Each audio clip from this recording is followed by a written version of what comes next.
वीर धरणाच्या पाणी पातळीत वाढ होत असल्याने वीर धरणातून नीरा नदीत विसर्ग सोडला गेला आहे। त्यामुळे नीरा नदीच्या पाणी पातळीत वाढ होऊन नीरा नदी खळखळून वाहत आहे। गुरुवारी दिनांक 26 माऊलींच्या पालखी सोहळा सातारा जिल्ह्यात प्रवेश करणार आहे। त्यापूर्वी वारकरी आंघोळीसाठी नीरा नदीत जात असतात। त्यावेळी त्यांना व माऊलींच्या पादुकांना नीरा नदीत स्नान घालताना अडचणी येण्याची शक्यता या ठिकाणी पाहायला मिळत आहे।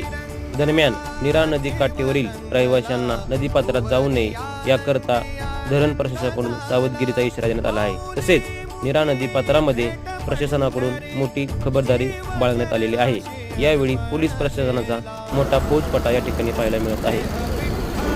माऊलींच्या नीरा स्नानावेळी काळजी घेण्याचा या ठिकाणी इशारा देण्यात आलेला आहे।